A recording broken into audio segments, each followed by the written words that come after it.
Hi everyone, I hope you're doing really well. Well, today we're going to look at Armageddon.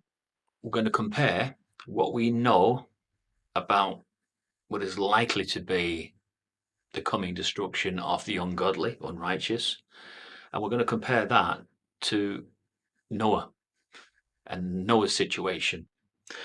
And from my understanding, I firmly believe that those that are going to survive, those that pass from this system into the righteous new order, God's new order, probably will not see the effects of Armageddon, will not see those that dealt the final blow, whose names not being recorded in the book of life. I don't believe that those that are surviving this system will see that. I don't think that God would allow that on a person. And I'm going to look at Noah's situation. Once Noah went into that ark, along with the other seven, and the door was shut firmly in a watertight condition by an angel, I don't think that Noah or any of the others would have had the means to look out and see all the people bobbing up and down and drowning. I don't think he would have seen that. I don't think God would do that to his people in that way. Once he's decided that you are for survival and the others are not, then there will be a clear separation between the two. Now, I think that separation that is likely to be at this time now, when the Armageddon comes around again, although it will be a different type of Armageddon, but it's still a cleansing of the world, but it will be done in a different way. And I think that separation will be keeping those that are going to survive, keep them in one clustered group. I think I've said this before in the past. I firmly believe that that's the way that God would do it. I'm not pretending I know the mind of God. Of course I don't. You know, who are we to even pretend that we can understand his ways? But I was just thinking that when I've looked back at all the times when he's protected his people, he's had them in a little group. And he had the Israelites in a little group, didn't he? And allowed them to cross over the Red Sea before it all came tumbling down on the Egyptian army. So I think that that's the way he would do it again. Now, how will he do this? How will he get his special people into a clustered group? Well, the only way I can think that this is going to work is when they meet together, wherever they are in the world. If they're all meeting together in their various, what they consider safeguards, safe houses, although they don't own the properties, do they? Sometimes they just rent them. But the fact that they'll all be together would make it a lot easier to protect them. And certainly was in the situation with Noah and the seven others, it was a lot easier to protect them once they'd got into that refuge, that ark. So for me, when he brings about the final destruction of this world, look at that, just somebody on a single horseback there. But let's just pretend that that's just one angel that's carrying out that destruction there in the background. So what do we know about the power of an angel?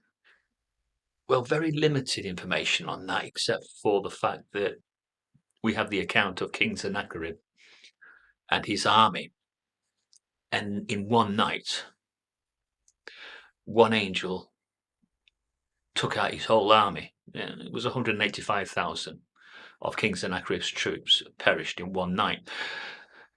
Now, the Bible talks about myriads and myriads of angels.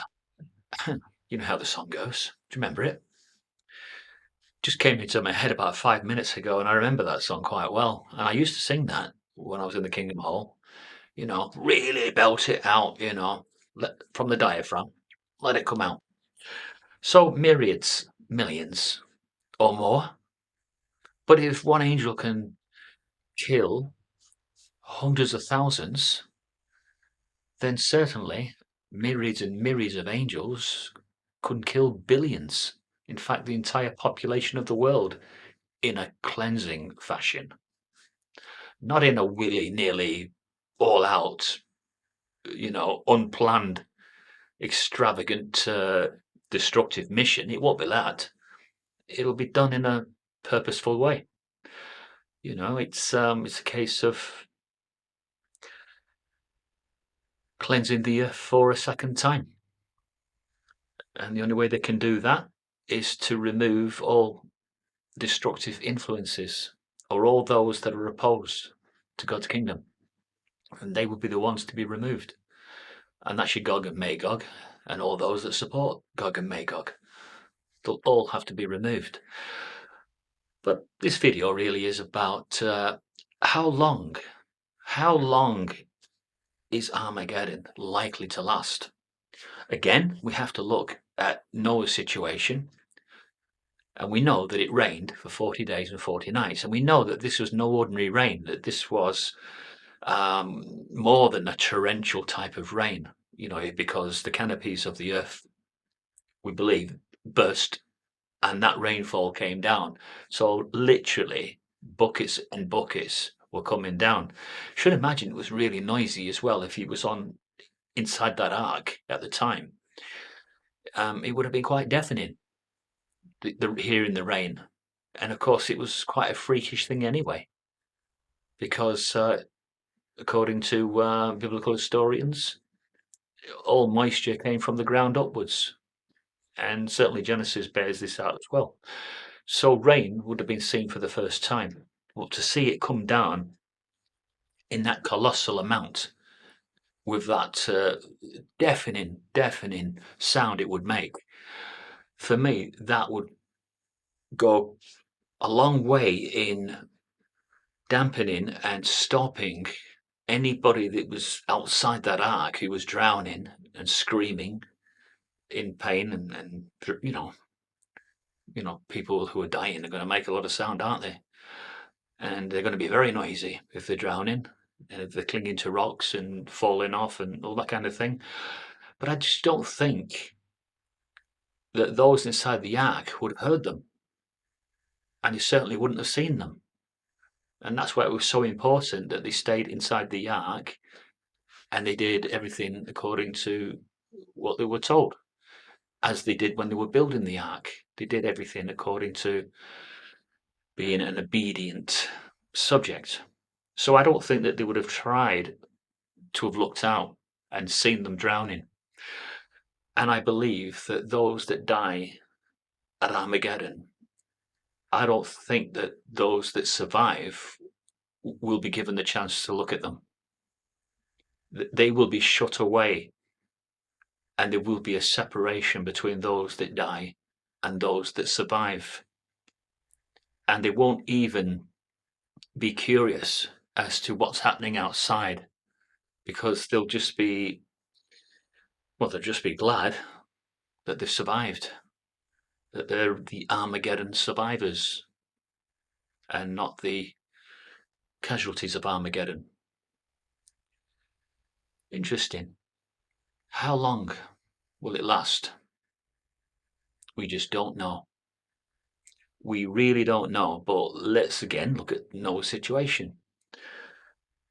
So at the point in which a person could no longer cling to rocks and was just, trying to keep himself afloat, well, that's an indication that maybe it's that length of time.